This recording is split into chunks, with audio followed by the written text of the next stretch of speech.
Hey.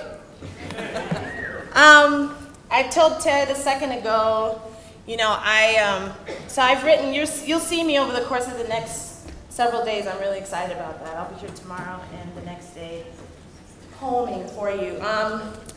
And wrote really specifically around this idea of from upstream to mainstream. And the poem that I intended to read to you today, I can't read, and the reason for that is because I have to keep my promise to my kid. He was really upset with me today for some reason for leaving. And so as I was walking out the door, he said, you are going to read them one of my poems, aren't you? So I have to do that, and the way that I'm doing that is over the course of his very young life, he's almost 5, he says remarkable things that I steal all the time. But I'm always writing them down. I'm always transcribing what he says because there's so much magic and possibility in the language that he's using.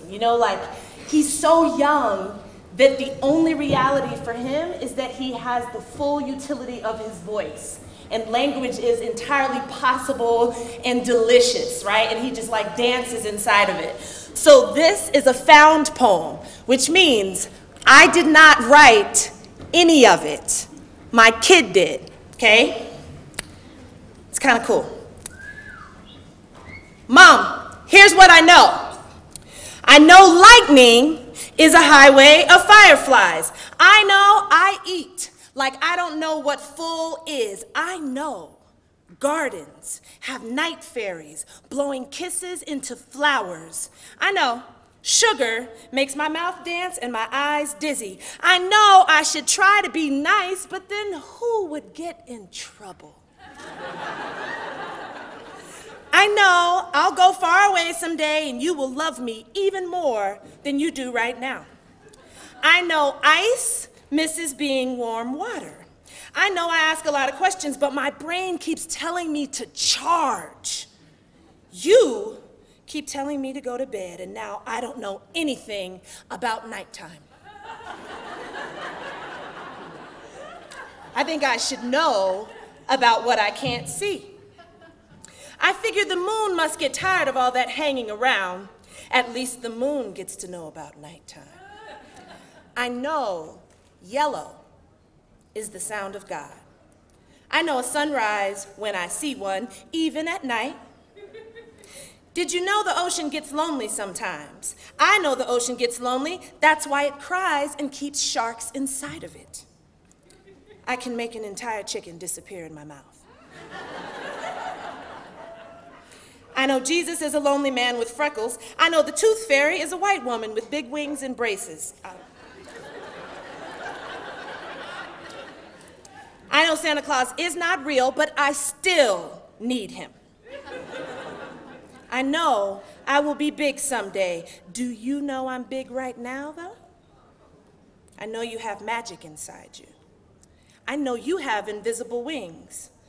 Do you know I love you more than I am attracted to cheese? I am very attracted to cheese.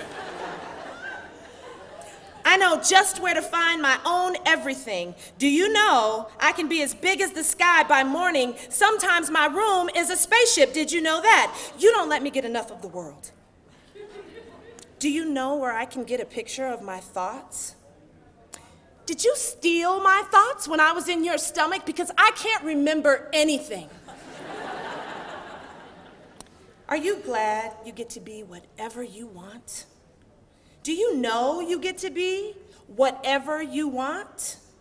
Hey, Mom, I don't like magicians much. They act like they're doing something amazing, but I do it every day. I know I should be scared of stuff, but I can't figure out how to feel it. Are you scared of stuff? You're a poet. You shouldn't be scared of anything, Mom.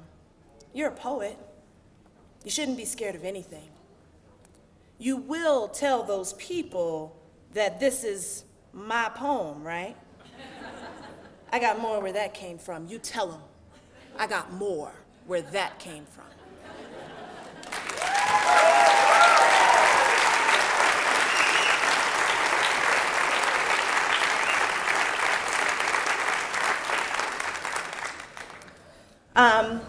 And then the request was to, it's interesting since last year, the relationships I've gotten to be, the people I've gotten to be relative to from being here last year and just how illuminating it was for me.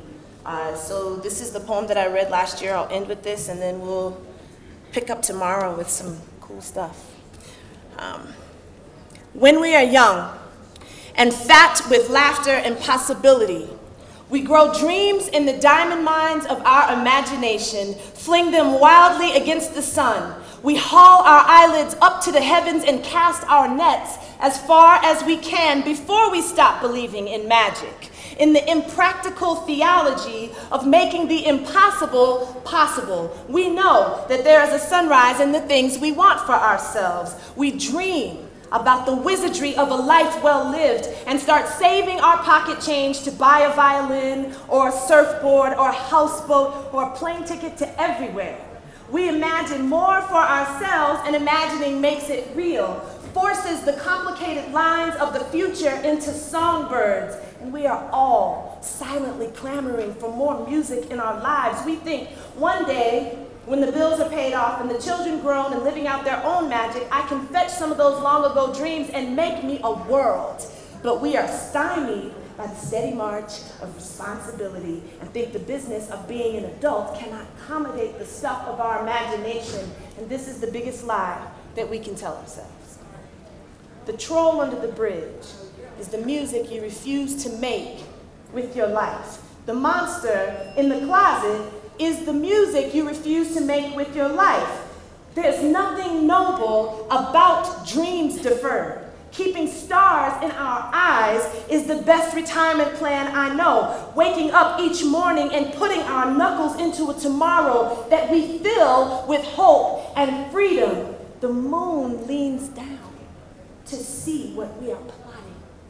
The sun shimmies and purrs along the soft lines of a future we are not only prepared for, but looking forward to. And the work can be great and terrible, fraught with confusion and the shudder of uncertainty that challenges the weaker parts of our resolve. But that's when we remember that this world is made mostly for magic, for the stretching of things, for the wide lines of opportunity that grin up at us and tell us to always throw our spines at the things we want, to stand in this life with our hands and our hearts open, to love ourselves widely enough to support the dreams we have, the ones we think we've lost, the ones we no longer believe are possible under the Hup 2, 3, 4 of adulthood. And children can be remarkable reminders. They've not lost their ability to reach out past the margins. They still talk about dragons, carpet rides, flying and transforming and believing in it all. And there is nothing more courageous, nothing more lovely, nothing more life-giving, nothing more magical than that. This life is made mostly for magic. It is the music we hope to make one day, the picture we hope to paint, the march we hope to lead, the community we plan to pour into, the business we can't stop thinking about, the gardens we can't wait to create and sustain. These are the fruits for our grandchildren to nibble on, the dreams that we never let go of. We can hold these things in our hands, examine their impossible geometry, tell ourselves that we will never stop reaching for the things we want. We'll never quiet the low rumbling insistence of our dreams. We'll never discount or discredit our tomorrows. We'll never quiet the chorus of our spirits. We'll never mock the beating of our hearts. When we are willing to be unfettered and unafraid, we can tell ourselves that we will always put our imaginations to use. We can tell ourselves this. We can tell ourselves this very thing. We can say it every day, silently and aloud. See you tomorrow. Yeah.